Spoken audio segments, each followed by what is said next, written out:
Allu Arjun స్నేహారెడ్డిని unfollow చేసిన సాయి ధరమ్ తేజ్. అయితే మనకు గత కొద్ది కాలం నుంచే Allu family and mega family మధ్యలో ఇట్లా కొన్ని విభేదాలు ఉన్నట్టుగా కూడా మనకు అందరికీ తెలిసిందే. కాకపోతే ఇప్పుడు సాయి ధరమ్ తేజ్ వీరిద్దరిని అన్ఫాలో చేయడం వల్ల ఈయన ఇంకో కొత్త సమస్యకు దారి తీసినాడు అని కూడా చాలామంది అనుకుంటున్నారు.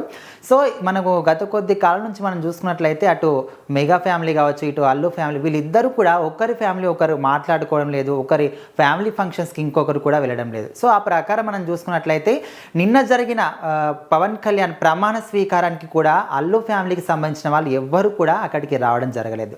సో వీటన్నిటిని చూస్తుంటే అసలు మనకు మొన్న ఎలక్షన్స్ ప్రచారంలో అల్లు అర్జున్ వైసీపీకి మద్దతుగా ఎవరైతే పవన్ కళ్యాణ్కి ఆపోజిట్గా ఉన్నాడో శిల్పారావికి, ఆయన చిన్ననాటి స్నేహితుడు కాబట్టి ఆయనకు మద్దతుగా అక్కడికి వెళ్ళడం జరిగింది.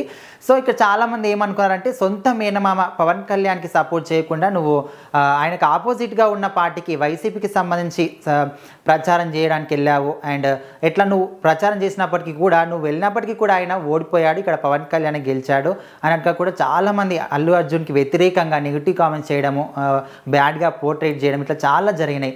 సో దానికి సంబంధించి మనం ఇప్పుడు చూసుకున్నట్లయితే ఇప్పుడు సాయి ధరమ్ తేజ్ అల్లు అర్జున్ని స్నేహారెడ్డిని అన్ఫాలో చేయడం అనే విషయము ఇప్పుడు సోషల్ మీడియాలో అయితే బాగా ట్రెండింగ్గా ముందుకు వస్తుందని చెప్పుకోవచ్చు. సో అసలు దీని అంటే చాలామంది ఏమనుకుంటున్నారంటే అసలు ఆయన మొన్న ప్రచారానికి వెళ్ళినందుకే ఈ సమస్యలు అనేవి వాళ్ళ ఫ్యామిలీల మధ్య ఇట్లా బీటలు వాడుతున్నాయా, లేకపోతే పర్సనల్గా వాళ్ళకి ఏమన్నా కొట్లాటలు ఉన్నాయా, ఇంకేమన్నా పర్సనల్ ఇష్యూస్ ఉన్నాయా అనే విషయం కూడా చాలామంది అనుకుంటున్నారు. కాకపోతే అసలు వాళ్ళ మధ్య ఏం జరిగింది అనే విషయం మాత్రం పక్కన పెడితే చాలామంది మాత్రం ఇప్పుడు మొన్న ఎలక్షన్స్కి వెళ్ళినందుకే వాళ్ళ రెండు ఫ్యామిలీస్ అన్ని మాట్లాడుకోవడం లేదు అని కూడా చాలామంది అనుకుంటున్నారు. అయితే అసలు అంటే అల్లు అర్జున్ అండ్ ఇటు ఫ్యామిలీకి మాత్రమే, మెగా ఫ్యామిలీకి మాత్రమే కొంచెం దూరం ఉందని అనుకుంటే నాగబాబు పెట్టిన ట్విట్టర్ పోస్ట్ వల్ల వాళ్ళు ఫ్యామిలీ మొత్తం కూడా దూరమయ్యారని తెలుస్తుంది. ఎందుకంటే అప్పుడు అల్లు అర్జున్ ప్రచారం చేయడానికి వైసీపీకి మద్దతుగా ప్రచారం చేయడానికి వెళ్ళినప్పుడు నాగబాబు ట్విట్టర్లో ఒక పోస్ట్ పెట్టడం జరిగింది. ఏంటంటే మన వాళ్ళు కూడా పగోళ్ళు అవుతారు అన్నట్టుగా ఒకటి పెట్టిండు. అప్పటి నుంచి ఫ్యామిలీ మొత్తం కూడా దూరంగా ఉన్నట్టు కూడా తెలుస్తుంది.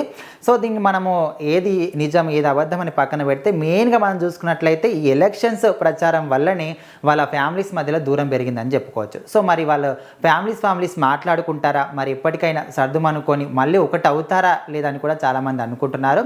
కాకపోతే ఎంత ప్రచారాలు జరిగినా, ఎన్ని నెగిటివ్ కామెంట్స్ వచ్చినా జస్ట్ ఎలక్షన్స్ వల్ల ఫ్యామిలీస్ బ్లడ్ రిలేషన్ అనేది విడిపోతుందా అని కూడా చాలామంది అనుకుంటున్నారు.